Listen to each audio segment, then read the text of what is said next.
Fala comigo, meu querido! Estamos iniciando mais uma edição do seu podcast Fala, Comandante. Eu sou o Carlos Moreira, muito prazer. Para a turma boa que está no YouTube, é só triscar lá, se inscrever, curtir, faça o que você quiser. Você é quem manda nessa bagaça toda. Pode seguir a gente no Instagram, @FalaComandante.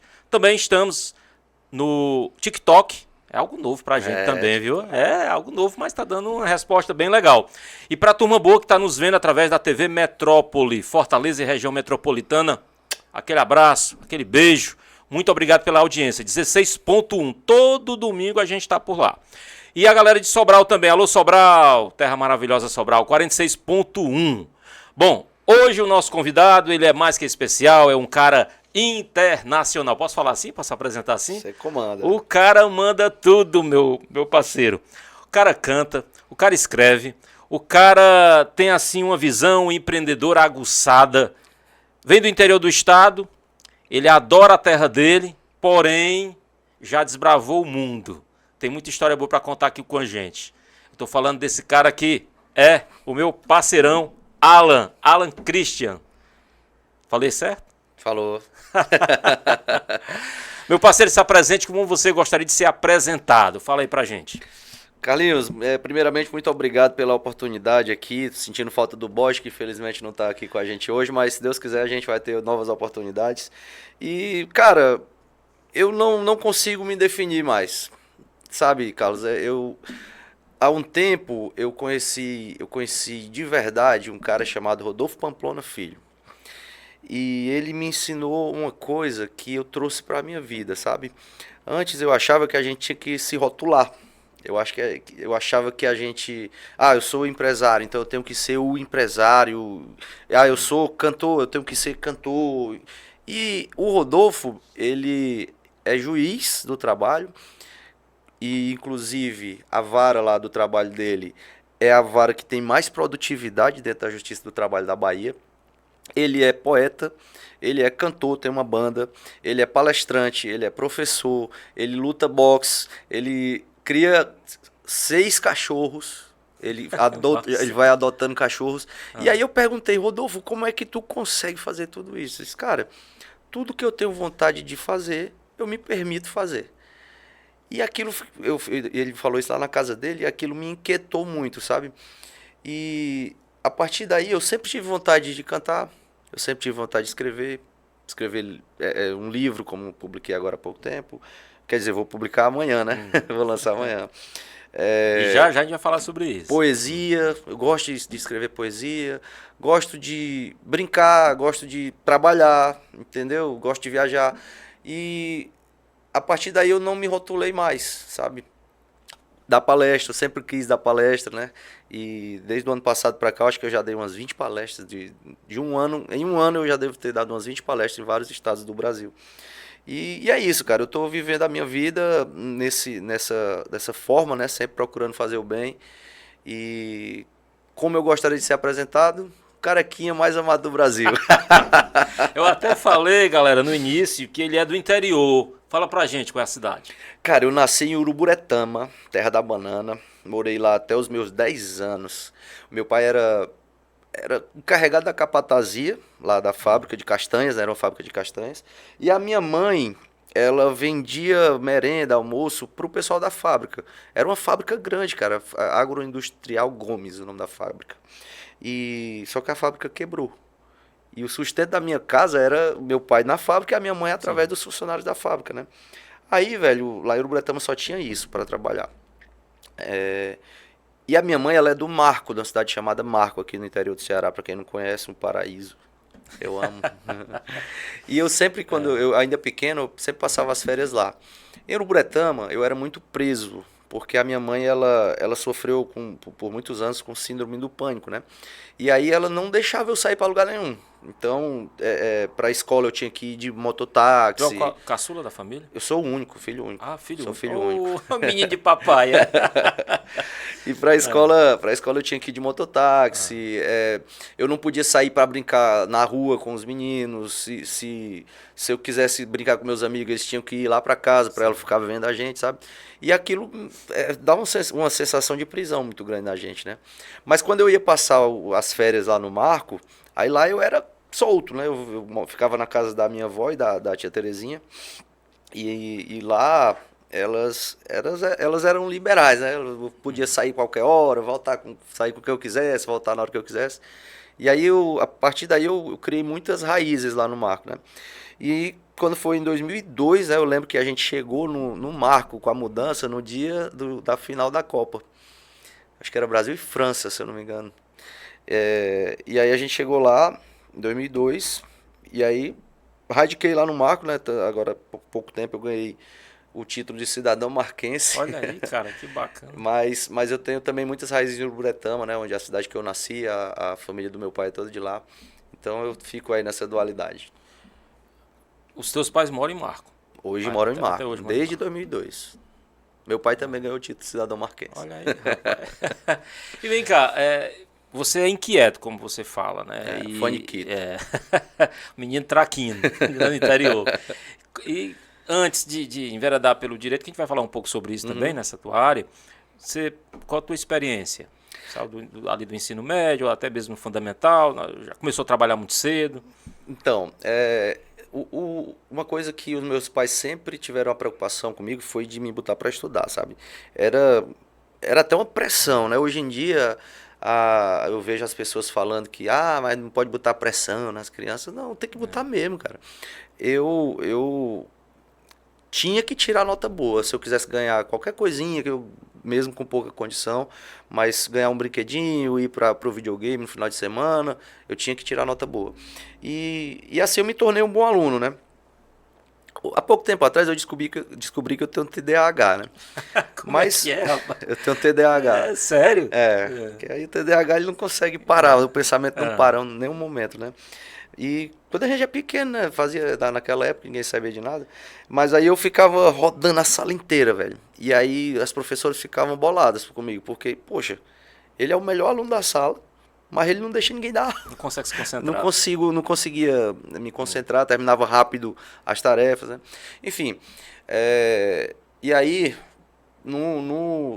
na oitava série, que hoje é o 9º ano, eu comecei a querer trabalhar. Eu queria trabalhar e eu fui estudar à noite. Mas aí eu arrumei um empreguinho, eu até nunca contei isso em podcast, sabe? Eu arrumei um empreguinho que durou 2 semanas, numa oficina, eu ganhava R$10 por semana. Era a oficina do Paulo Bicudo, lá do Marco. Aí não aguentei, né? Serviço pesado, eu nunca fui muito de serviço pesado mesmo. Sou meio Nutella.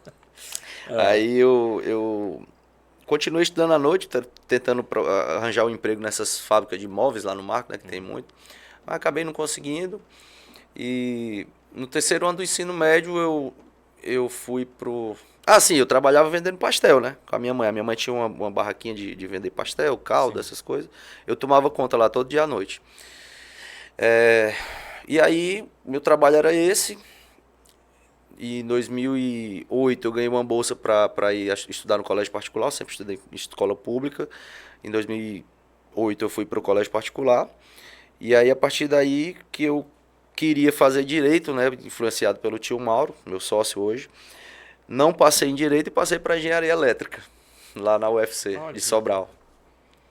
Engenharia elétrica? Engenharia elétrica. E eu era professor de matemática, digo-se de passagem. Rapaz. Eu não consigo olhar pra ti e imaginar. Eu dava aula de matemática. Eu já dei aula pra tu, Mariana, dele não, né? Eu dava aula de matemática. Lá em Marco? Lá no Marco. 2 ou foi 3 anos dando aula lá. Comecei tirando licença de professor, né? Daqui a pouco eu fui contratado mesmo pelo município. Não consegui cursar a faculdade de engenharia elétrica porque tinha que morar lá em Sobral e a mamãe não tinha condições. E Marco é relativamente perto de Sobral, né? 90 quilômetros. Dá para ir e voltar, tem ônibus que dá para ir e voltar todo dia. Mas o curso de engenharia elétrica é integral. Ou seja, teria que morar lá, né? Porque começa de manhã e termina no final da tarde. E tem um lance de laboratório também, né? Sim, tem que ficar lá, não tinha jeito. Aí eu fui 2 dias de aula e abdiquei. E como foi que tu encontrou o direito na tua vida? Então, apesar de você não ter logrado isso logo no início. eu desisti, na primeira vez eu já desisti logo. Não quero não, eu quero é matemática, agora eu estou dando aula. Era a minha matéria preferida. No semestre seguinte eu acabei ingressando num curso de matemática lá na UVA. E o tio Mauro chegou lá, uma vez que ele foi visitar lá, a gente lá no interior, né? A esposa dele é irmã da minha mãe. E aí ele falou, Christian, cara, me chama de Christian, todo mundo lá em casa. Christian, tu quer isso mesmo pra tua vida? Eu disse, cara, eu tô bem demais. Tô com a motinha aqui do meu pai pra eu andar, tô ganhando meus 1.500, 2.000 por mês, tô namorando ali com a bichinha de final de semana, tô bebendo minhas cachaças. Tá bom demais, minha vida tá ao céu. E aí ele, cara, mas tu sabe que tu tem potencial pra conseguir alguma coisa maior do que isso. Não é desmerecendo nada, não, pelo contrário, mas por que tu não faz direito, cara? Tu vai abrir um leque de oportunidades. Depois que tu terminar direito, se tu quiser voltar pro marco e ficar por aqui, tu fica, mas faz, pelo menos. Aí eu disse, tá bom, mas como é que eu vou fazer se eu não passei? Faz na Unifor. Aí eu, tá bom, mas quem é que vai pagar? Aí disse, eu pago pra tu até tu conseguir o FIES. A oportunidade da porra, né, cara? Eu me considero um cara abençoado. Mas eu tinha que passar no vestibular da Unifor. Na época não era fácil que nem hoje, né? Eu lembro que eram 250 vagas e tinham 2.000 e poucos inscritos. Eu acabei passando na Unifor. E aí, por curiosidade, eu passei um mês na Unifor só e consegui uma bolsa no ProUni na Estácio. E aí fiz minha faculdade toda de graça. Rapaz. As custas do governo federal. Já tem quanto tempo você se formou? Eu entrei na faculdade em 2011.2, né, segundo semestre, e me formei em 2016.2 também. 5 anos de faculdade. Aí foi quando você enveredou para dentro do direito, pensou, vamos empreender, vamos buscar alguma coisa, porque é uma área que não é tão simples, porém, né, tem muitos advogados, que a gente conhece vários, né, vários testemunhos lá na Aspra mesmo, que infelizmente não conseguem serem absorvidos pelo mercado. Sim. Existe uma competitividade muito grande, né? Sempre existiu, mas hoje está muito mais acirrado. Muito maior. Porque existe, como você bem falou, você concorreu aí com mais de 2.000 alunos, Sim. né? Hoje a gente sabe que tem muito mais tentando o vestibular para direito. Porém, a maioria das faculdades hoje tem um curso de direito. Antes não tinha. Você contava nos dedos. E ou seja, hoje em dia não é mais vestibular bem, né, Carlos? Hoje em dia, se você tiver dinheiro para pagar, você entra. Não tem mais uma seleção como tinha antigamente, não. Não tem esse apreço, esse cuidado todo, não. E aí o que você tem mais advogados no mercado, mas infelizmente não tem como suprir. E aí? Cara, antes disso, eu tive uma passagem que eu passei um tempo estudando para concurso público, né? Eu dando aula e estudava concurso público. Tentei 3 concursos, 4 na verdade. Um eu passei, que era agente administrativo lá no Marco, e os outros 3 eu não passei. E aí eu fiquei meio desiludido com o concurso, né? E eu, cara, para um cara que tem o TDAH, quem é TDAH vai saber, ele ficar parado é quase impossível de conceber na minha cabeça, por exemplo, né? E concurso público é um processo muito violento. Você tem que passar, tipo, 2, 3, 4 anos ali, parado, estudando, sem ver resultado na sua frente. E eu não consegui estudar para concurso. Voltei para dar aula, né? Fiquei dando aula. Quando eu entrei na faculdade, eu pensava em fazer concurso público, né? O meu sonho era ser promotor de justiça. Queria muito ser promotor de justiça. E aí lá na faculdade eu me engajei, né, com o movimento estudantil. Cara, se você é estudante de direito, você que está assistindo a gente, começando agora, se engaje no movimento estudantil. Abre muitas portas, cara. Não sei se tu já participou de movimentos estudantis. Já. Mas se você perceber, praticamente todos os profissionais de sucesso que você vê no mercado, qualquer área que seja, eles participaram de alguma forma do movimento estudantil. De forma atuante. De forma atuante, exatamente. E aí eu me engajei no movimento estudantil, e aí lá na faculdade, no primeiro semestre já, a gente ajudava a coordenação a fazer alguns eventos, né? Aí trazia uns palestrantes, né, daqui mesmo, e a gente fazia toda aquela organização. Eu acabei pegando um know-howzinho, né, de organizar evento e tal, de inscrição. Você vai se destacando, né, dos demais. Sim, não sim, tem como. sim. As pessoas te veem assim, pô, esse cara tem talento. E a nossa equipe era boa, cara. Era eu, o Cleiton, o Lucas, o Júnior. Tinha uma galera muito boa. Lá. E aí, em final de 2011, apareceu uma divulgação de um congresso que ia acontecer lá em Natal. Aí eu disse, porra, que massa, cheio de ministro do STF lá, os caras, os autores dos livros que eu estudava, né? Pô, eu queria ir nesse evento. Mas ao mesmo tempo eu disse, como é que eu não tenho um dia nem para almoçar? Eu almoçava coxinha com refrigerante, com suco, todo dia. Porque não tinha como pagar o self-service, né? R$5, R$6 dava para pagar, mas 15 conto não tinha. Ficava mais pesado. Ficava pesado para mim. E aí eu comecei a vender camisas, aquelas camisazinhas que fica o logomarca do curso, né? Assim. Eu ia lá na Asa Sul, fazia as camisas, pegava as encomendas, pegava o dinheiro, entregava a camisa e aí eu ia me virando, né? Mas aí apareceu esse congresso, eu disse, cara, tem um amigo meu que tá morando em Natal, deixa eu ligar pra ele. Aí eu liguei, cara, tem umas passagens boas, tu consegue? Eu consegui uma passagem bacana, R$250, e ainda parcelava em 10 vezes. Paguei a inscrição do evento, que era R$80, e eu fiquei na casa dele. E aí lá ele ia me ensinou, né? Quais eram os ônibus que eu ia pegar, na época não tinha Uber, né? E táxi era caro demais, pelo menos pra mim era caro demais. Aí eu fiquei pegando ônibus lá. Mas quando eu cheguei nesse evento, Carlos, foi um negócio assim surreal, sabe? Deu start, né? Já eu se identificou. Me identifiquei. Assim, lá não passou nem pela minha cabeça que eu queria organizar eventos. Ainda não, sabe? Mas eu sabia que eu tava igual um peixe dentro do aquário, um peixe dentro d'água, né? Eu me sentia em casa naquele evento. E quando eu olhava aqueles caras ali dando palestra lá em cima, eu disse, porra, macho, esses caras aí são foda demais e tal. E eu saí de lá maravilhado, impactado. Deu uma injeção de dopamina em mim, de adrenalina. E eu cheguei mais motivado do que nunca para estudar, trouxe todas as anotações das palestras, perguntando para os meus professores e tal. E beleza, passou o tempo. E aí chegou um cara, organizador de eventos daqui do Ceará. Ele estava fazendo um evento e ele chamou a gente do CA. Vamos fazer uma parceria. A gente dá uma cortesia para cada 10 inscrições que vocês venderem. Eu disse, tá bom, beleza. Começamos a vender, né? A gente era muito engajado lá. Vendemos 280 senhas lá pro evento dele. E aí ele deu 28 cortesias pra gente, né? Que, ou seja, 308, né? 308 pessoas. Quando a gente foi pro evento lá, Carlos, a gente chegou lá, era lá naquele hotelzinho no final, perto do Mercado dos Peixes, Yacht Plaza. Quando a gente chegou lá nesse evento, tinham cerca de 320 pessoas. Aí eu chamei o Lucas, né? Lucas, cara, tu tá achando alguma coisa errada aqui, não? Aí disse, não, o evento tá bonito, mas o que foi? Tu já parou pra contar aí as cadeiras? Não. Pois é, tem umas 320 cadeiras. E nós trouxemos 308 pessoas. Ou seja, nós vendemos um evento todinho. E ele, sim, e o que é que tem? O que é que tem? O que é que tem que... Por que nós não fazemos um evento nosso? Porque eu acho que a parte mais difícil de um evento é vender. Se a gente vendeu isso tudo aqui, por que a gente não faz um...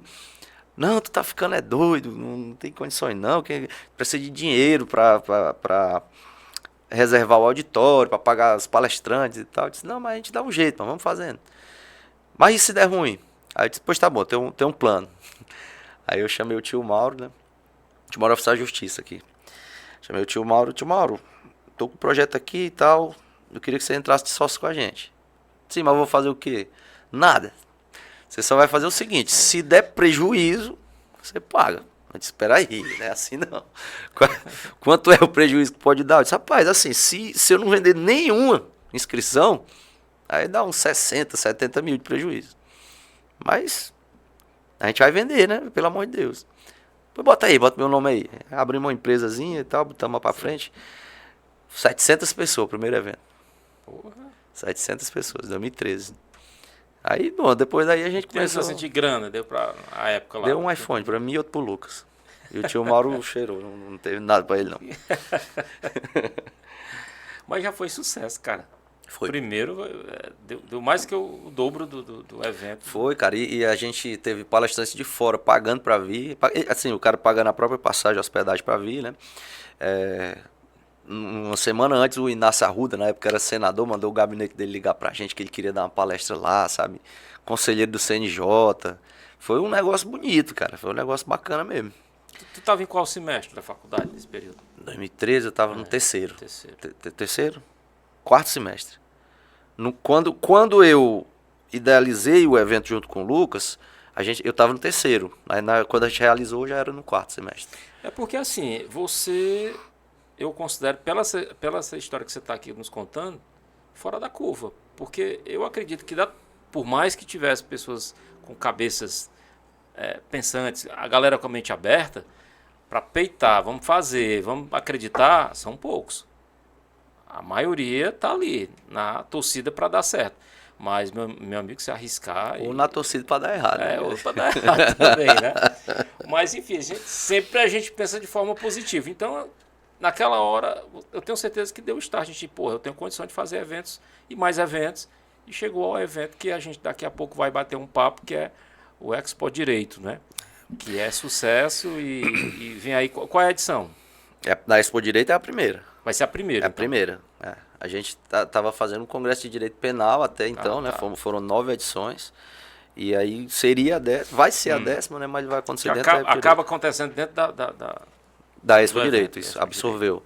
Carlos, eu não sei, cara, eu não sei te dizer se essa é a minha melhor qualidade ou se é o meu pior defeito. Mas eu não tenho um filtro de risco quando se trata de entrar num projeto que eu acredito, assim, de alguma forma. Se eu me apaixonar pelo projeto, eu não tenho filtro de risco. Eu não fico procurando na minha cabeça, e qualquer pessoa de bom senso ia dizer que é um erro, né? Mas eu não fico martelando na minha cabeça as possibilidades de dar errado. Eu só vejo as possibilidades de dar certo. E aí eu vou fazendo o que eu tenho que fazer, né? Já deu errado várias vezes. A gente já quebrou que apartou, acho que 3 vezes já. 3 vezes. 2 vezes que ficamos mesmo com a mão na frente e outra atrás, e a outra vez que foi na época da pandemia, que não foi a nossa pior fase a pandemia, por incrível que pareça, né? Mas que deu errado, né? Então, assim, eu sei que isso pode ser um grande defeito, mas eu acho que se botar na balança... Acertou mais do que errou. Acertei mais que errei. Como foi que nasceu a Notório? A Notório nasceu desse evento, né? Desse primeiro evento. Porque a gente... E o nome Notório? A origem desse nome, Notório. Cara, eu não vou falar o nome da empresa de eventos que fez a parceria com a gente lá, mas era um nome em latim. Aí eu queria um nome em latim também, né? A gente sentou, eu, o Lucas e o Cleiton, ficamos lá. Pô, vamos ver um nome para essa empresa. Porque precisa de uma empresa. Porque todo evento a gente sempre se baseava pelos outros, né? Todo evento tinha lá, realização, fala comandante, realização, Aspra, né? A gente precisa de alguém. Quem é? Realização quem? Não pode estar nosso nome lá. Não, vamos abrir uma empresa. O CNPJ tem um peso muito Vamos abrir uma maior, empresa, exatamente. Né? Mandamos fazer um sitezinho. E aí, agora eu falei, cara, tem que ser um nome em latim. Vamos procurar. Aí o Lucas falava é legal, vamos procurar aqui. Pô, já tem. Falava outro. Aí do nada eu falei, Notório. Entre os outros nomes, né? Não foi assim uma coisa altamente pensada, uma coisa que eu sonhei com isso, não. Ele estava procurando um nome e apareceu Notório. Eu falei Notório, eles gostaram, estava disponível. E aí a gente botou para frente, né? Notório Eventos, na época. Hoje é Grupo Notório. Já tem quantos anos no mercado? Desde 2012. Tá com 12 anos. 12 anos. 12 anos. Rapaz. Entrando na adolescência. Entrando na adolescência. Rebelde. Que massa, cara. Muito massa. E o diferencial é esse. É ter uma pessoa do teu nível, com essa perspicácia, com esse olhar. Por mais que você coloque, pode ser um defeito no teu filtro, né? Para avaliar o mercado, se vai dar certo. Mas com a expertise de vocês, com a experiência que vocês já adquiriram, sim, se notabilizaram, né, de uma forma que os eventos eles são grandes. Não tem mais como você pensar em um evento menor. Né? Não tem mais. Então você tá aí, tá quebrando barreiras, tá fazendo história, e isso é o mais importante. Ou seja, por mais que você tenha se formado, né, em direito, você não buscou, pela tua essência e pela experiência em dar aula, não, eu vou dar aula, vou ser um mestre, vou dar aula, vou contribuir. Não, você quis muito mais. E muitos vão advogar. Não, vou defender Sim. aqui essa área, que essa área aqui é uma área que dá grana, né? Eu não sei lá na tua região, em Marco, mas pelo menos lá no Sertões de Crateús, na nossa região, previdenciário. Meu amigo, eu não sei se é se é mais cômodo, se é mais fácil. Porque tem mais gente, mas é mais ligeiro. O direito previdenciário, tu pega ali rápido, né? E tu não precisa de tanta bagagem de conhecimento para tu conseguir resultado rápido, né, no direito previdenciário. Agora, Carlos, eu gosto de dizer, cara, que se as pessoas bem soubessem, e o meu livro foi escrito nesse sentido mesmo, elas começariam o networking desde começou a se entender por gente, procure fazer. Tem um meninozinho chamado Davi Braga, hoje em dia ele já é um homem já, mas ele começou a empreender, ele tinha 12 anos de idade, e uma coisa que eu percebi nele era as conexões que ele tinha, as pessoas que ele conhecia, as pessoas que o conheciam também, e aquele menino tinha muito sucesso. Eu conheci ele pessoalmente. Ele é filho do João Kepler, inclusive, que hoje é um grande investidor, né? Bilionário, quase bilionário, eu acho. E ele é de Maceió, esse menino. Eu fazia parte de um grupo de palestrantes, né? De pessoal influenciadores, né? De motivacionais. E ele estava lá também. Tava aquele Rick Chester também. O próprio Pablo Marçal fazia parte desse mesmo grupo que a gente fazia. Depois todo mundo foi seguindo seus rumos, né? E aí eu percebi o quanto as conexões elas são valiosas na trajetória de sucesso de qualquer pessoa. Se tu buscar fazer um levantamento de todas as pessoas que conseguiram algum tipo de sucesso nas suas respectivas áreas, a única coisa em comum que tu vai achar em todas, e eu te garanto que é em todas elas, essas pessoas têm muitas conexões. Essas pessoas conhecem muita gente. Essas pessoas são respeitadas pelo network que elas têm. E aí,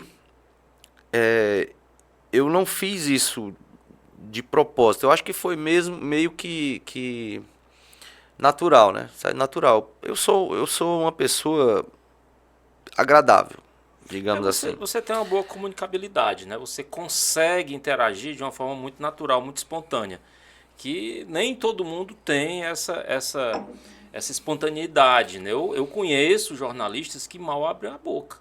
Eu conheço radialistas que quando saem do estúdio, eles não conseguem, são introspectivos. Então assim, você fica imaginando, poxa, como é que esse cara, ao abrir o microfone, o cara consegue dar uma aula, consegue, né, tocar o coração das pessoas. Porque o rádio, hoje, nem tanto, mas antes era muito no imaginário, Sim. Né? Você ficava querendo saber com a cara da pessoa que estava falando. O elemento que está falando, como é e tal. Eu ficava viajando Eu ficava imaginando como era a Samantha Marques na FM 93. Eu ficava imaginando isso. Então tem muito disso, cara. Então você tem dentre as qualidades, dessa comunicabilidade, né, dessa facilidade que você tem em interagir com as pessoas, é um fato altamente positivo que vai te propiciar ao ponto que você está aqui dando aula. Mas aí é que tá, Carlos. Aí é que veio realmente a ideia de lançar essa obra, sabe? Porque eu não era assim, sabe? Você era tímido? Muito, cara. Era muito tímido mesmo, muito mesmo. Às vezes eu chegava para conversar quando eu fui chamar os meus professores para dar palestra no primeiro evento.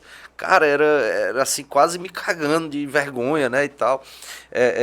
Às vezes eu tinha vontade de ter alguma dúvida na faculdade, eu não falava, sabe? Travava. Travava. Eu tinha, na verdade, não era que não era insegurança, não. Talvez fosse, mas assim, o que é que eu pensava? Se aquela pessoa, eu notasse que ela estava num patamar um pouco maior que o meu, eu já me apequenava, eu já ficava assim meio xoxo e tal. E passei por muito tempo isso, cara. por muito tempo. E depois eu descobri que isso aí ele vinha de um complexo de inferioridade que eu tinha, né? Que eu sofri, a minha família muito pobre, né? E sobretudo quando eu fui estudar no colégio particular, como bolsista, todas as pessoas que estavam lá ou eram filho de rico ou tinham condições, pelo menos condições financeiras bacanas, né? Para estarem lá. E eu era o único pobre mesmo, pobre de verdade que estudava lá nessa escola, sabe? E isso me gerou um complexo muito grande, sabe? Eu fui mais pro final mais pro final do ano, né? Do ano letivo, eu fui muito excluído quando eu comecei a me destacar dentro da sala de aula, sabe? Fui muito excluído lá pelas pessoas. E aquilo me deixou muito triste, né? Talvez tenha sido isso. Mas essa situação, ela é muito mais comum do que a gente imagina. Eu acho que todo mundo que passou por uma situação parecida sabe do que eu estou falando. E isso gera trauma nas pessoas, né? E acaba que você não quer se aproximar mais de outras pessoas com um patamar maior que o seu, porque você tem medo de ser excluído, de ser humilhado, de ser, colocado de escanteio, entendeu? E eu passei muito tempo com isso daí. Já, tipo, poucos anos atrás eu ainda tinha isso. A fase adulta já trazendo essas sequelas, sim, né? já com a notória já dando certo, eu ainda tinha isso, cara. Tinha a parte do milindre, sabe? De qualquer coisa que você falasse aqui comigo, a minha mente já tendia a distorcer. Pô, ele falou isso, é porque ele tá soltando uma piada pra mim. Ah, é porque ele tá querendo ser mais do que eu. Aquela coisa de interior mesmo. Interior tem muito disso. Tem. Aqui na capital menos, mas também tem. E aí, quando eu comecei a me desvencilhar disso e saber o real potencial que as minhas conexões tinham, e quando eu deixei de imaginar as pessoas como amigos e passei a imaginá-las como... Imaginá-las não, a enxergá-las como conexões mesmo. Claro, eu tenho amigos, muitos amigos mesmo. Mas nem todas as minhas conexões são meus amigos, entendeu? E eu não posso esperar isso deles. Eu não posso esperar que qualquer churrasquinho que eles façam, eles vão me chamar. Que qualquer casamento tem que me chamar. Não. Antes eu ficava meio bolado. Triste, né? E tal. Como é que pode? O Carlos casou, não me chamou, o cara nem tem consideração por mim. Não, não é bem assim. E aí eu passei a perceber que era isso, né? Se o fulano que você acha que é seu amigo não lhe chamou saiu com a galera pra beber e não lhe chamou, é porque ou ele não queria que você fosse, ou é porque ele queria ficar sozinho com as pessoas que ele tava, ou é porque ele nem sequer lembrou. Pode acontecer. Então você tem que viver a sua vida dessa forma, e aí você fica mais leve. Você fica mais tranquilo. E da mesma forma é quando você convida as pessoas para os lugares, né? Às vezes eu tinha quando eu convidava alguém para um lugar e a pessoa não ia, eu ficava bolado, velho. Porra, cara, o cara não tem consideração por mim. Principalmente aniversário, meu irmão. Pois é. Chama, pô, tua maior consideração. O cara vai para o meu aniversário e quando dá aquela desculpa esfarrapada, às vezes 2, 3 dias depois, cara, eu me esqueci. Mas hoje em dia, isso cara, não pode te afetar. Hoje em dia isso Não não me afeta de maneira nenhuma. Tanto é, cara, se tu perceber no meu Instagram, eu não posto foto de aniversário, mensagem de aniversário para absolutamente ninguém. Não tem. Não tem. Se tu procurar pro meu pai, tu não vai ver lá. Porque eu acho que o aniversário, dia dos pais, dia das mães, é uma coisa que muito simbólica, sabe? Eu prefiro mostrar minha consideração, meu carinho pelas pessoas no dia a dia. A gente tem 365 dias para demonstrar isso. Lógico, é no Porque eu, servir. por que eu preciso de um dia para postar uma foto contigo e desejar feliz aniversário? Se a gente vai estar junto várias vezes durante o ano e a gente pode fazer isso, entendeu? Eu vivo essa filosofia aí hoje em dia. Você tá certíssimo. Agora, quando foi que virou a chave? Assim, de verdade, pô, isso não me pertence mais. Precisou de terapia ou não? Porque hoje tudo encontra terapia, né? Não cheguei a fazer, não. Talvez eu precisasse, mas eu não fiz, não. Terapia, mas, cara, a minha terapia se chama Tio Mauro e Madrinha. Esses dois foram as pessoas que mais me ensinaram nesse aspecto de tirar o milindre, de tirar o complexo de inferioridade, sabe? Eu sei. Eu lembro que eu teve um tempo que eu passei um tempão sem postar nada nas redes sociais. E a madrinha dizia, pô, posta tuas coisas, tu gosta de postar. Não, porque eu posto, não dá nem curtida. Hoje em dia não, eu posto e saio correndo. E vem natural. Agora deixa eu te perguntar, então, baseado nessa tua história, nessa passagem tua e nessa virada de chave que você deu, então você se considera uma pessoa poderosa. Não. Não. De maneira nenhuma. Sabe por que eu falo assim? E existe muito essa questão, esse questionamento em relação a essa palavra, né? O poder. Ser uma pessoa poderosa. E você é uma pessoa poderosa não pelo fato de você se apropriar de certos conceitos, de ter um estudo mais elevado, ou um nível social maior, ou ter mais grana sobre aqueles que dependem de você. Não. Você é uma pessoa poderosa porque você domina a si mesmo. Então, as pessoas poderosas são aquelas que têm o autodomínio, conseguem se controlar. E eu lhe considero por conta disso. A partir do momento que você observou as suas fraquezas, dominou, deu a virada de chave e disse, olha, isso aqui não me pertence mais, a minha vida hoje vai mudar, eu vou olhar de outra forma.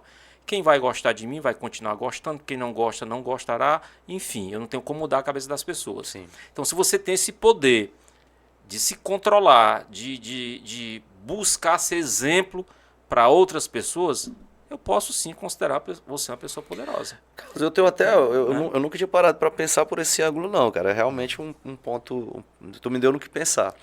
Mas eu tenho uma historinha sobre isso que dos primeiros eventos que a gente fez, foi um sucesso absoluto, né? E sabe aquele velho ditado, né? Que pobre é igual lombriga quando sai da merda, morre, né? Foi mais ou menos nesse sentido. Quando eu comecei a ganhar um dinheirinho, comprei meu carro, tinha dinheiro para sair todo final de semana, para beber e tal. E, cara, nesse momento eu me sentia uma pessoa poderosa. Eu me sentia. Eu achava que tudo que eu tocava virava ouro, que eu era o cara que mais sabia fazer evento no Brasil, que ninguém fazia eventos como eu, e que ninguém tinha tantos contatos como eu. Tal. Eu tinha essa concepção de mim, né?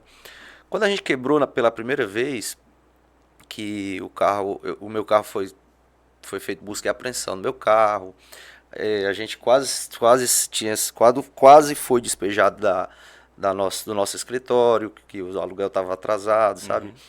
E os amigos todos se afastaram, entendeu?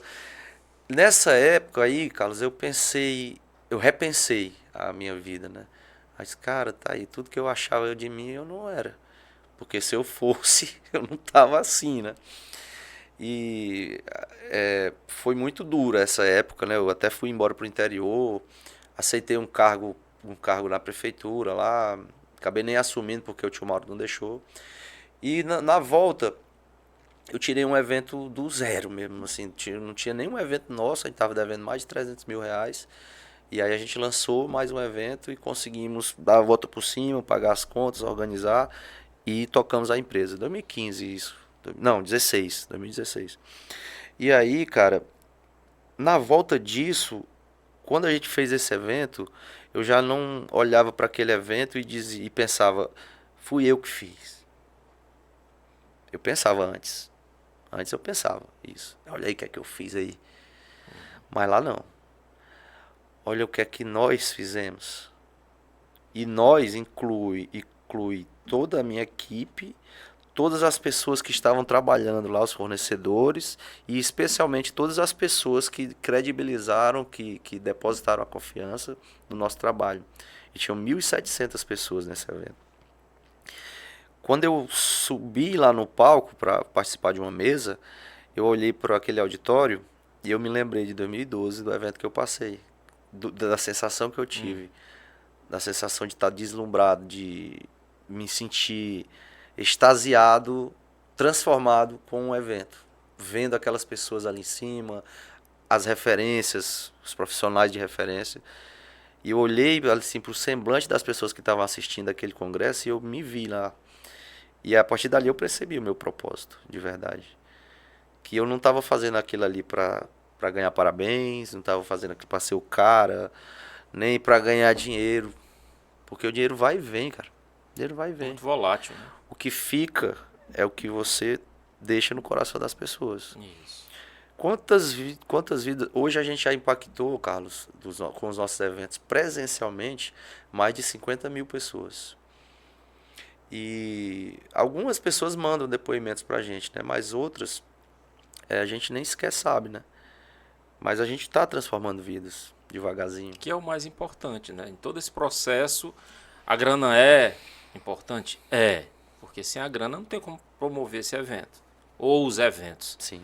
Mas quando você tem essa resposta, esse feedback, esse testemunho, meu irmão, acho que não tem preço, não. Não tem preço, não. Não tem preço, E eu peço a Deus, Carlos, eu sempre, quando eu estou nas minhas orações, eu peço a Deus para que no dia que eu sair do meu propósito, no dia que eu me desvirtuar do meu propósito, que Ele me tire tudo que Ele já me deu até hoje. E essas quedas, elas são importantes na vida da gente para a gente evoluir, né?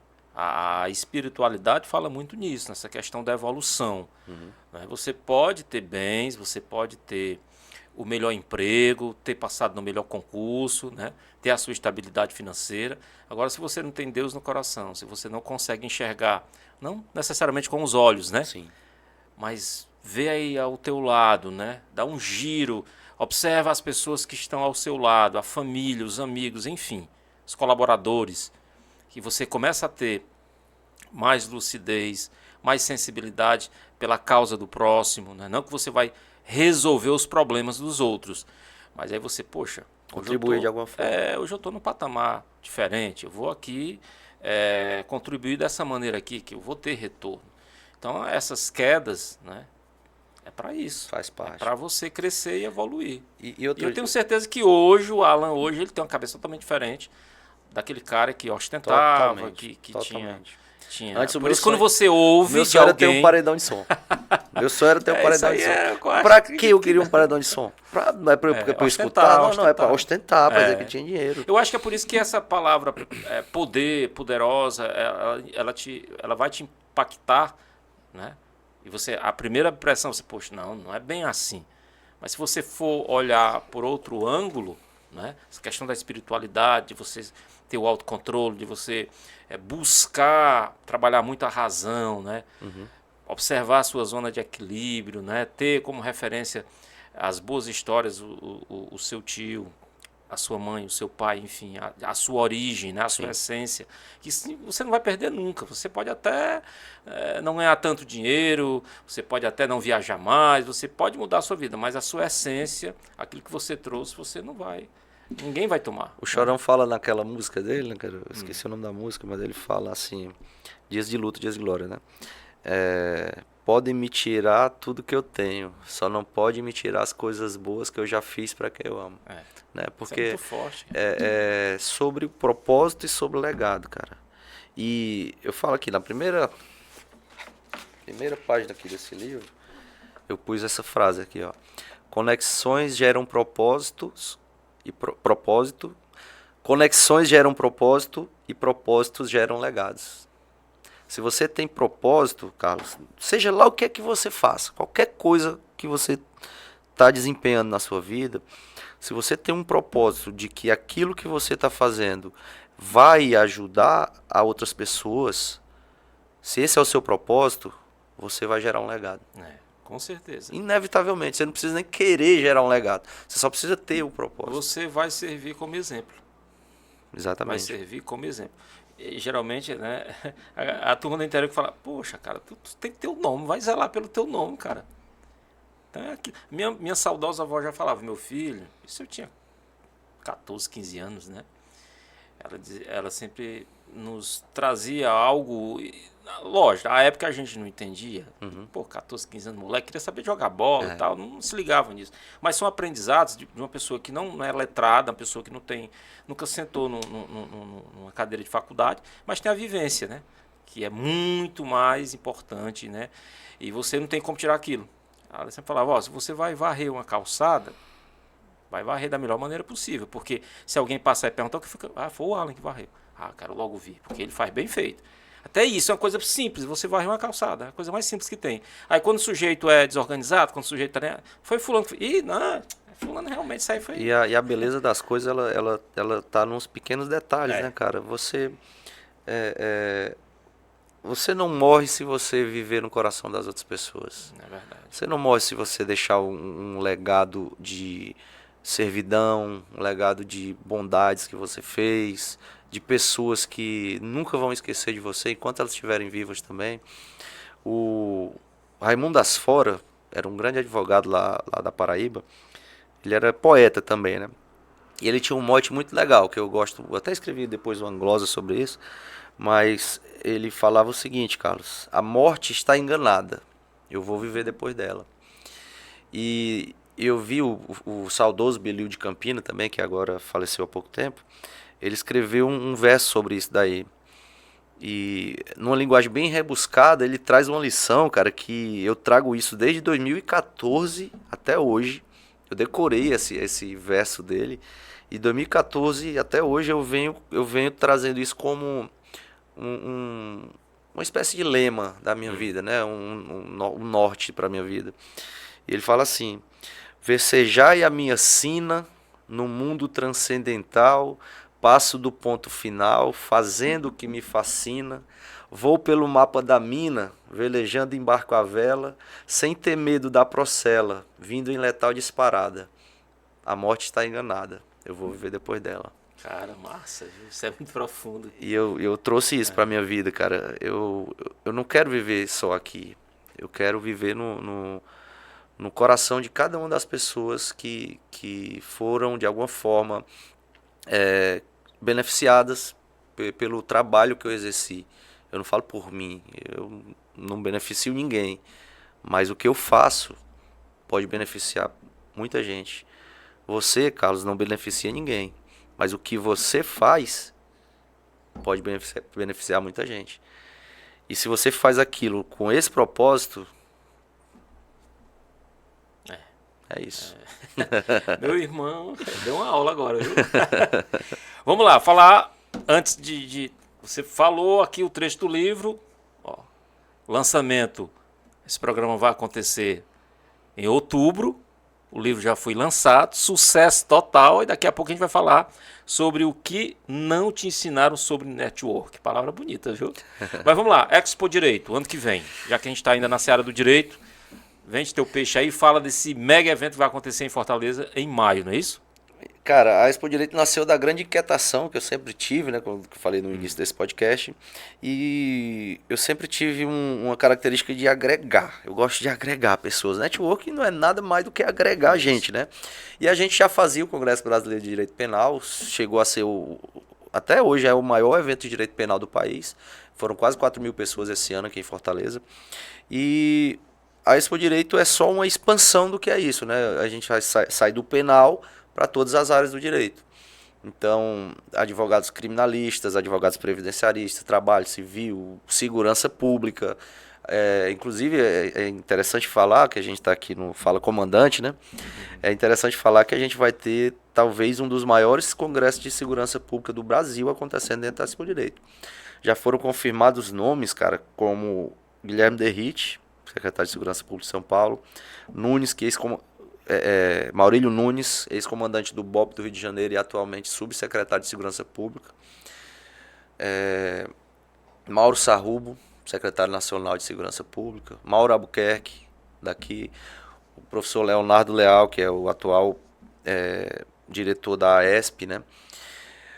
Diretor da CORE, Fabrício Oliveira, da CORE do Rio de Janeiro, vai estar lá. Leonardo Novo, ou seja, para quem conhece de segurança pública, vai saber que esses caras são os maiores pensadores de segurança. Rogério Greco, os maiores pensadores de segurança pública do país, né?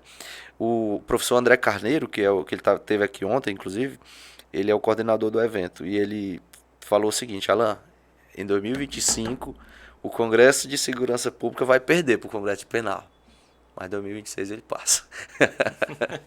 Porque ele falou, cara, que o palco da segurança pública vai ser o palco da sociedade. Porque direito civil, direito penal é uma coisa que interessa aos operadores do direito, né? Mas segurança pública interessa a todo mundo. Todo mundo. Cara, e a gente vive um momento tão problemático, tão complicado, né? Uhum. E isso não é só vamos dizer, mérito, né, do Ceará. Antes você pensava na questão da insegurança, era Sudeste. Rio e São Paulo. Não, Rio de Janeiro é muito violento. São Paulo é muito violento. Hoje não, meu irmão. Essa violência exacerbada chegou no Nordeste, chegou no Ceará. Chegou no interior do Ceará. Chegou cara. com força. Chegou com força. Então é um tema que realmente eu tenho certeza que vai dar uma audiência muito grande, né? E vai acontecer, já tem data certa em maio? 23 e 24 de maio, 23 as inscrições já estão abertas no site expodireitobrasil.com.br e é um evento que vai ficar para a história. Não só dos eventos jurídicos, né, de uma disruptura que vai acontecer dos eventos jurídicos tradicionais para o que vai acontecer dentro da Expo Direito, mas também, cara, para o estado do Ceará, porque a gente nunca teve uma feira jurídica no Nordeste. A gente tem 2 feiras jurídicas no Brasil e ambas acontecem no Sudeste, né? E eu até fico meio bolado quando várias pessoas já vieram me perguntar isso, Carlos. Várias mesmo. Cara, porque se tu vai fazer um evento desse tamanho, já hoje me perguntaram 2 vezes isso. Se tu vai fazer um evento desse tamanho, por que tu não faz em São Paulo? Eu disse, por quê? Desculpa. Por que eu não faço aqui na minha terra? Se eu vou gerar milhões aqui de movimentação financeira, movimentação turística, vou trazer visibilidade para minha terra, vou trazer as pessoas para conhecerem a nossa cidade, porque acredite, tem muita gente do Sudeste que acha que o Ceará, o Nordeste, é aquelas casinhas de taipo, com uma vilazinha de pescadores. E não conseguem separar Fortaleza do resto do Ceará. Cara. Ceará é Fortaleza. Então. Não, acredita isso? Pois é. É impressionante. Então, assim, é inacreditável, mas tem pessoas que acham isso, né? E quando você faz isso, eu acho que é um grande serviço que eu, como cearense, faço ao meu estado. Trazer a primeira edição de um evento que vai acontecer por gerações em Fortaleza. O palco ser Fortaleza, nativo, né? De Fortaleza, entendeu? E aqui tem estrutura. A gente tem uma estrutura hoteleira fantástica. A gente tem um centro de eventos do Ceará, que é um dos equipamentos de eventos mais sofisticados da América Latina. A gente tem alta gastronomia de restaurantes aqui. A gente tem vários pontos turísticos para serem explorados. E grandes juristas. A gente tem grandes juristas aqui dentro de Fortaleza, né, que vão ser anfitriões da Expo Direito. Vão ser mais de 500 palestrantes de todas as áreas do direito e da segurança pública. E basicamente é esse um dos legados que eu quero deixar, né? A Expo Direito talvez um dia não me pertença mais, né? Não pertença mais ao Grupo Notório. Mas esse legado de que ela nasceu aqui no Ceará vai ficar. Massa. E a gente ainda vai trabalhar muito esse tema no decorrer desse ano, 2024, até acontecer o evento. E até de antemão já te convido no retorno do Borges, na bancada certeza, com certeza. Do Fala Comandante, para a gente destacar mais ainda e com certeza, meu irmão. Falar sobre esse evento que com certeza vai ser um sucesso total. Mas antes de falar sobre o livro, eu quero abrir aqui um parênteses em relação à tua veia, né, artística, né? Cantar, cara. E principalmente cantar um cara que eu sempre fui fã desde criança, que é Belchior. Né? Qual é essa tua ligação com as músicas? A MPB no geral, mas pelo fato de você, né, cantar Belchior. O que te levou Não, vou começar a me apresentar, porque você é camaleão. Né? Cara, eu aprendi a tocar violão aos 14 anos, autodidata mesmo, né? Eu peguei um violãozinho que o meu tio tinha, eu fiquei tentando aprender e acabei aprendendo, né? E sempre gostei de cantar. Às vezes eu chegava num bar, que tinha um cantor lá fazendo uma apresentação, eu ficava pedindo, mendigando lá, deixa eu cantar uma música aí contigo e tal, e os caras deixavam, e enfim. Mas depois dessa conversa com o Rodolfo Pamplona, né, eu disse, o Rodolfo tem a banda dele, ele tem vários clipes, músicas lançadas e tal, eu vou fazer isso também. Eu posso, eu gosto, eu quero, tenho condições, estrutura para fazer isso, né? E aí eu marquei de fazer um DVD, Chamei um amigo meu lá do mar, que ele tem um restaurante, Jonathan. E, Jonathan, vamos fazer um evento aqui numa terça-feira. Você tá maluco fazer um evento aqui de terça-feira? Não vai dar ninguém. Não, mas é porque eu quero gravar um DVD. É bom, até bom que não tem muita gente mesmo. Chamei um amigo meu, tecladista, muito bom, Paulo André. Sei. E aí nós fizemos um especial de brega. Era tipo quase um cover do Valdir Soriano, mas com várias outras músicas, né? Lotou de uma forma que chegava gente e não tinha mais mesa pra sentar, o povo ia embora. Na Numa terça-feira. terça-feira. Terça-feira. Acho que ele falou pra mim, o Pra Jonathan. quem conhece a vida cotidiana do interior, O Jonathan meu falou amigo. pra mim que ele nunca tinha ganhado tanto dinheiro numa terça-feira como ele ganhou naquela ali. Porque ele sempre abria, né? Mas dá 2, 3 meses. Nesse dia foi todas as mesas, todas. Ele trazendo mesa de dentro, lá de dentro pra fora. E foi legal, gravei, tá no YouTube esse meu DVD. E a partir daí eu comecei a fazer apresentações. Às vezes eu tava num lugar e a pessoa falava, tu faz show, tu canta também? Eu disse, canto. Quanto é teu show? Eu disse, pai, não sei não. Já fiz muito na amizade, já, um monte de show na amizade. E o do Belchior em si, eu amo as músicas do Belchior. É fantástico, eu não conheço uma música do Belchior ruim, né? E aí eu resolvi fazer um show, ainda nem gravei, mas já fiz em alguns lugares esse show, em homenagem ao Belchior, né? Inclusive o primeiro que eu fiz foi lá no Candeeiro também. Eu deixei só o bigode. Coloquei um chapéuzinho, deixei só o bigode e fiz o cover do Belchior, né? Mas a gente faz outros covers também, né? Eu sou muito um entusiasta da música popular brasileira, do pop rock brasileiro e do brega brasileiro. Eu amo o brega, velho. Brega. Amo de paixão. É cada história que é. Meu Deus Se do você céu. busca as histórias das músicas, aí que você. Dá pra cortar os pulsos. Eu não sei se você já viu alguma coisa sobre o Noite Ilustrada. Não. Conhece? Não, conheço, mas eu nunca ouvi a história, não. Rapaz, é muito interessante. Eu não tô lembrado aqui o nome do apresentador. Aliás, ele foi fazer uma apresentação, uma pequena apresentação no início da carreira, né? Uhum.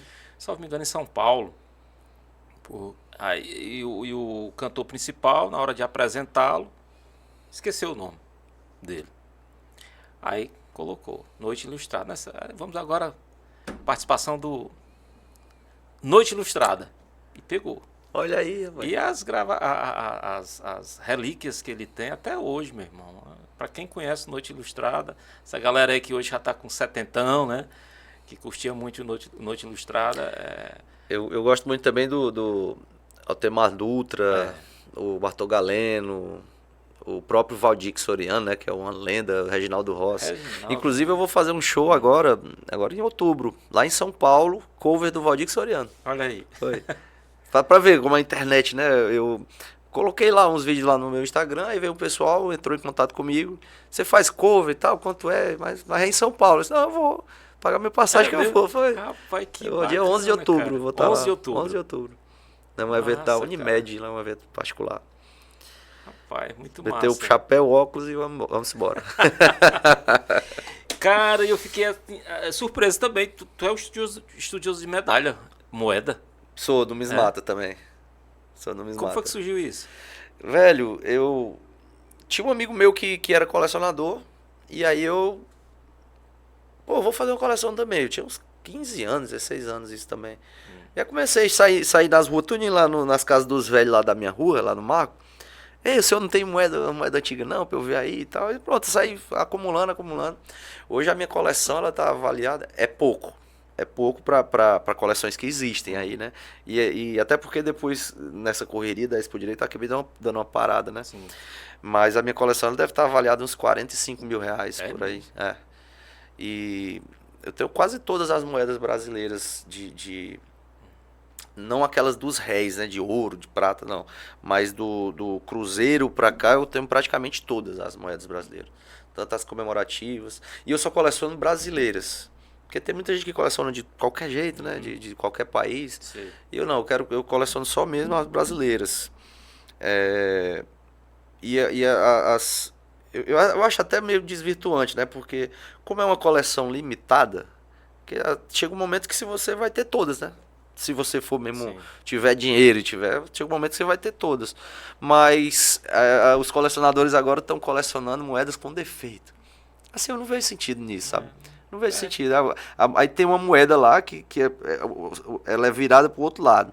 Se a moeda for virada pro outro lado, ela vale R$1.000, cara. Sério? R$ 1.000, uma moeda de R$ 1. Tem uma outra moeda que vale R$ 5.000. Ela é uma moeda de 50 centavos, mas é impresso 5 centavos nela. É um erro de cunho, né? Erro de cunho. E aí ela vale R$ 3.500, uma coisa assim. E é um mercado milionário, velho, o mercado de moedas. Tá aí. Eu já frequentei feiras, já frequentei locais que vendem, né, que trocam. E é um mercado milionário, velho. Tem muita coisa de valor nisso daí. E é porque a gente está vivendo uma era do dinheiro, não ter mais o dinheiro de papel, nem Pois moeda, é. né? Tudo digital. E aí cada vez mais vira relíquia, né? É, a tendência é, enfim, é valer muito mais. Pra tu ter uma noção, Carlos, tu sabia que uma cédula de R$ 200, tu vende para um colecionador por 300. É mesmo. Então, meu irmãozinho, aquela de R$ 1, A de R$ 1, ela ainda tá pouco valorizada. Eu acho que tu compra uma por R$ 30, uma de R$ 1. Mas tem outras que, assim, dependendo do ano que foi, da qualidade também. Do papel. da qualidade, se está bem conservada, se é flor de estampa ou se tá velha, né? Enfim, é um mercado que dá dinheiro, se o cara quiser se dedicar mesmo a isso. Eu faço por esporte, né? Mas é tranquilo. Rapaz, massa. Vamos lá, falar do livro. Aqui. Lançado, sucesso. Fala um pouco em relação... Por que você decidiu escrever esse livro? Carlos, eu parei para perceber, né? Depois de toda essa história que eu te contei, eu parei para perceber o seguinte, que todo mundo fala e todo mundo sabe que o networking ele pode te levar longe, que é importante, que você tem que fazer, né? Sim. Mas eu nunca vi, pelo menos até hoje eu não conheço. Eu fui procurar, inclusive, na literatura estrangeira. Ninguém te ensinando como fazer network. Não tem. Tá bom, é importante, beleza. Tu conhecer muita gente, tu ser dado com o povo e tal. Mas como é que faz isso? Eu não sou a grande sumidade do networking, mas eu coloquei nesse livro tudo que eu sei, tudo que eu aprendi ao longo desses 12 anos de trajetória, de como o network transformou minha vida. Eu conto muitas histórias aí nesse livro. E é como se fosse um manual também, né? Eu vou ensinando práticas que a pessoa pode adotar, porque o network, ele não é uma coisa que, o cara, ele nasceu para isso. Não, o cara consegue aprender. Dá para aprender. Eu não sabia, e eu aprendi. Você acha que tem muito network na política? A política é feita de network, né? Infelizmente é um network mais sombrio, né? Mas é feita de network, tudo, Carlos. Se tu parar para perceber, é tudo. E, por exemplo, um podcast desse aqui é um momento maravilhoso para você fazer network com as pessoas. Porque, tá aqui, nesse momento, tu conheceu a minha vida praticamente toda, né? Então a gente já... É porque a gente já se conhece de antes, né? Mas quando tu traz uma pessoa aqui, tu vai conhecer ela, tu já vai virar chegado daquela pessoa. Daqui a pouco, se tu precisar de alguma coisa daquela pessoa, ele vai te atender. E vice-versa, né? Inclusive, tem uma teoria que eu formulei uma teoria nesse livro, que é a teoria da rede de impacto mútuo. Às vezes as pessoas acham que eu vou me aproximar do Carlos, porque o Carlos ele vai me ajudar a botar uma pauta na mídia, ou ele vai me trazer um acesso a alguém que eu não conheço. Beleza. É importante, é massa. Mas o que é que eu tenho para agregar ao Carlos?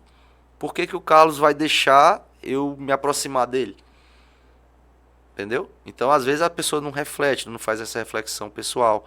Então, se tu vê o livro, ele vai perpassar pelo autoconhecimento, você tem que se conhecer primeiro, depois você tem que identificar quem são as pessoas que têm valores parecidos com os seus, depois você vai buscar quem são as pessoas que você vai se inspirar no máximo, depois no micro, e dessas pessoas do micro, quais são delas que vão poder te abrir novas portas para tu começar a fazer uma rede de maior impacto, entendeu? Até tu chegar onde tu quer chegar.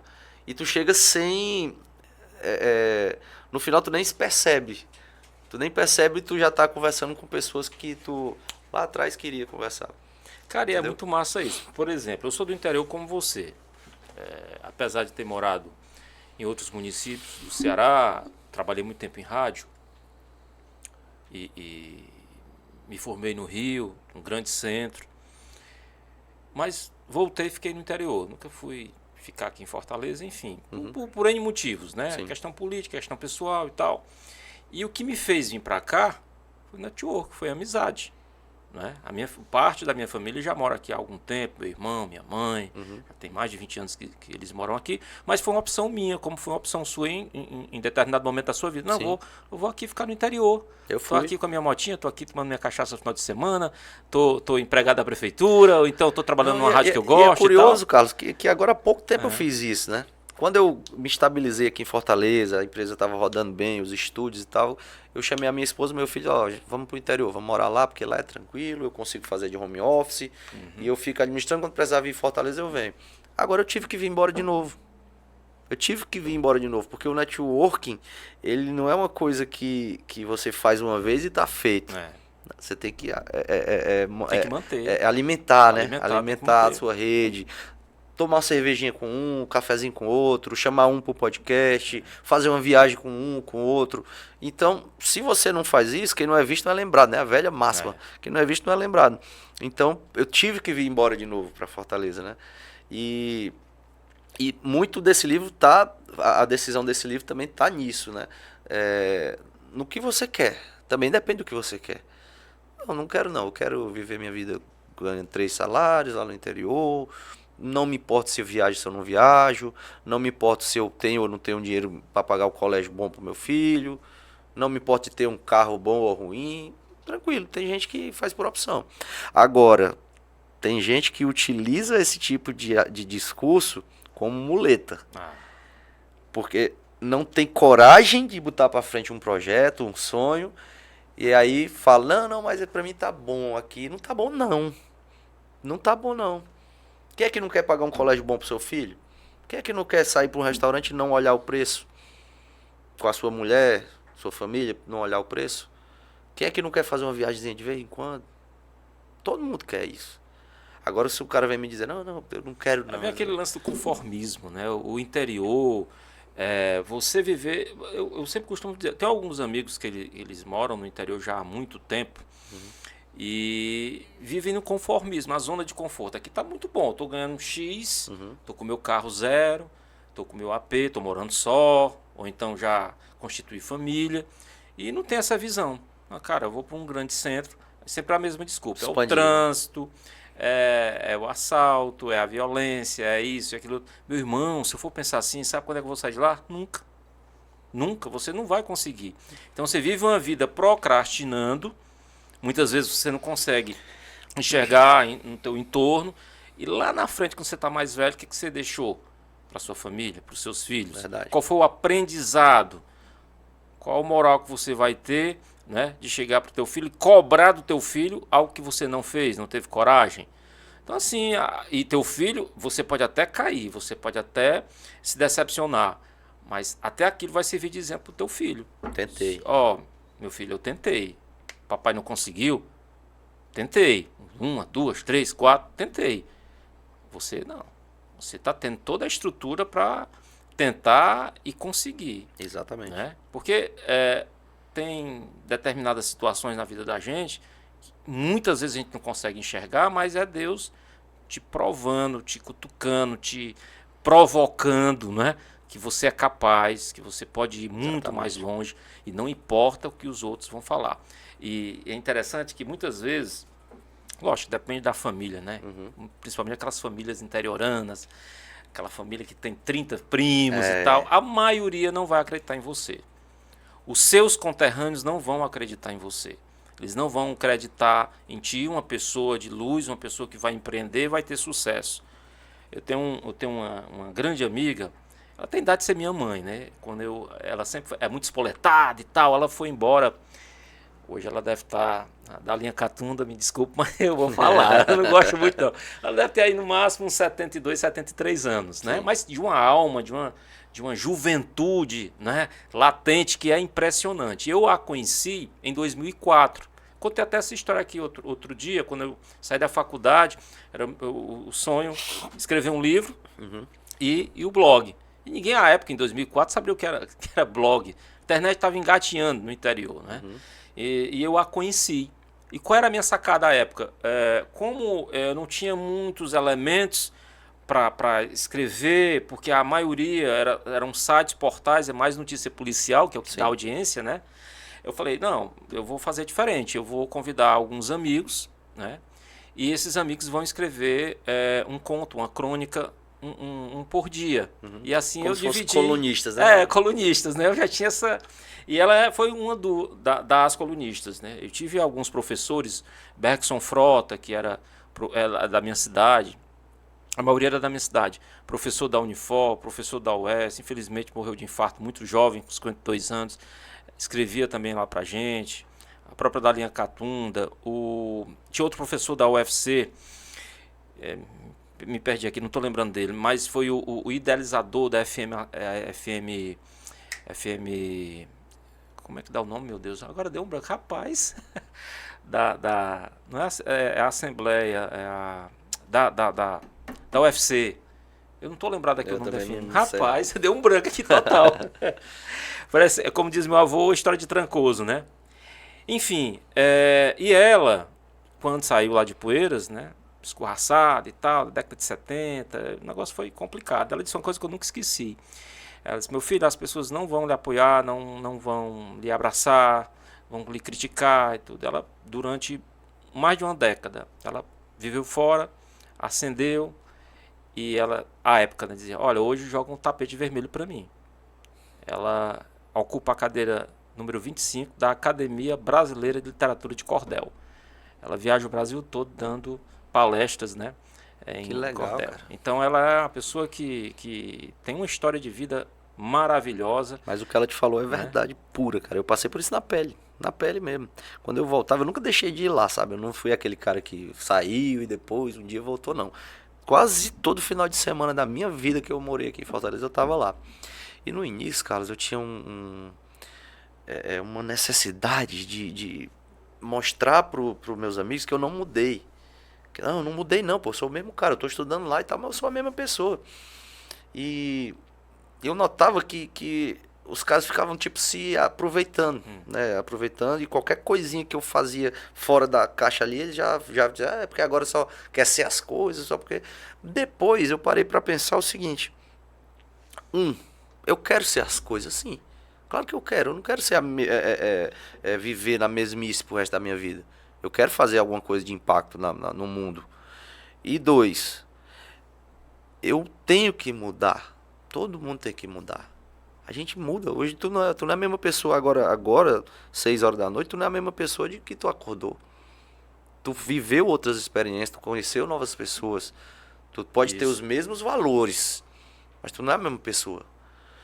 E se você está acompanhado com pessoas que não têm um propósito de crescer junto também, não é que a pessoa só vou andar com gente rica, não, é andar com pessoas de valor, que é muito diferente. Andar com pessoas que buscam alguma coisa na vida, andar com pessoas que não se contentam em ver alguma coisa errada, entendeu? Então, hoje eu tenho essa visão muito mais clara do que eu tinha antes. Hoje eu não estou preocupado mais com o que as pessoas falam de mim. Não estou mais preocupado. Inclusive, se tu entrar no meu Facebook, tem lá: eu sou tudo aquilo que você pensa sobre mim. Porque pra você, se você pensa que eu sou um cara ruim, pra você eu vou ser um cara ruim. Eu não vou perder o meu tempo tentando provar pra tu que eu sou um cara bom. Entendeu? Eu sou eu. Eu vou continuar sendo eu. Simples assim. É essa a questão do que eu falei lá no início. Poder, né? Do poder. Poder sobre você. E lembrei, saudoso professor Marcondes Rosa. Marcondes Rosa, já ouvi esse nome. Era colunista do jornal O Povo, foi um dos idealizadores da FM Universitária. FM Universitária. Eu não sei por que eu falei Assembleia, eu acho que eu viajei. Então ele foi muito importante nesse processo, lá no início, quando eu comecei a escrever. E eu tenho muita vontade também de lançar um livro. Eu tenho para mais de 150, 200 contos e crônicas, falando do cotidiano da minha cidade, do dia a dia, de pessoas que contribuíram de certa forma na política, na arte, cultura. É bem interessante. Ainda vou conseguir aí lançar esse livro. Tu já tem o livro feito. Já tenho. É só lançar. Só lançar. Eu tenho. Vamos conversar baixinho depois do podcast. Meu irmãozinho, cara, muito bom conversar contigo. E você com certeza vai retornar já com o nosso companheiro de bancada aqui. Bojão. Pra gente explorar mais ainda, porque a gente vai ter muito papo. E você tem uma vida extraordinária, tem que ser contada, tem que ser replicada, tem que servir como exemplo, porque pessoas que têm esse pensamento, pessoas que têm essa preocupação com a família, com o bem-estar e principalmente o servir ao próximo. A gente vive uma vida tão agitada e é tão efêmera. Se você passou por aqui e não serviu, você não fez nada. Exatamente. Então, é isso que você me passa, essa pessoa, né, que está aqui para servir, que evidentemente com as adversidades que você já passou na sua vida, tudo aquilo que você viu, poxa, mas vou conseguir aqui. Em nenhum momento você pensou em desistir total. Você pode até ter dado uma pausa, parar um pouco. Não, vou parar aqui porque é bom para refletir, para avaliar. E quando você volta e dá a volta por cima e olha para a plateia e tem aquela mesma sensação, aquele prazer, aquela energia, aquela adrenalina, né? Aquele medo, que o medo também faz parte, né? Que você encarar tudo aquilo. E meu irmão está contando a história aí e contando de uma forma belíssima. Você é referência, pode ter certeza disso, né? Em tudo que você faz. E eu vou dar uma olhada depois no teu Facebook. Eu te sigo lá no Facebook, mas não sou teu colega, teu amigo no Facebook, mas nunca não prestei atenção nessa frase que você colocou lá, não. Tem lá. E é importante, né? E é multiuso, o cara é multiuso, viu? É na música, é na arte, é na literatura, enfim, é no direito. Bombril. E é bombril. Mas são pessoas assim que inquietas. E tem muitas vezes no interior, ela é um doido. Cara, o mundo é feito de louco, de doido. Se o cara for caladinho demais, quietinho demais, o cara não vai conseguir nada não, né? Então deixa o doido trabalhar. Peguei muito de doido já. Meu irmão, prazerzão. Antes de finalizar, me fala qual é o teu comando. Porque o meu comando em relação a você é perseverança. O meu Você perseverou a sua vida e chegou onde você chegou hoje e é exemplo. O meu comando é propósito. Propósito. Se você tem um propósito, nada vai lhe parar, nunca. Nunca. Pode cair 10 vezes, 20 vezes, 200 vezes. Se tu tem um propósito definido na tua vida, nada vai te parar. Então, meu comando é propósito. Rapaz, o nome dele é Alan Christian. Dá um rasga-baleia aqui, vamos os tambores. As luzes do palco. Massa demais. Galera, prazerzão estar com vocês até agora. Para você que nos acompanhou, ficou ligado direto no YouTube, na TV também, obrigado pela audiência. Essa história aqui do Alan é magnífica, viu? Magnífica mesmo. Os arrobas, fica à vontade aí, fala dos arrobas. Meu Instagram é @AlanChristian. Eu tenho também o Instagram de cantor, Alan Christian Cantor. Para quem se interessou pela Expo Direito Brasil, tudo junto no Instagram. E Grupo Notório, que é o nosso perfil do empresarial aqui da empresa. Mais conhecido como a Netflix do Direito. E o meu, @Moreira Repórter, @Primeira Coluna. E a gente não pode esquecer da Aspra, né? @Aspra CE Oficial, segue lá e dá teu like. Até a próxima, tá? Tudo de bom. Tchau, tchau. Valeu, galera.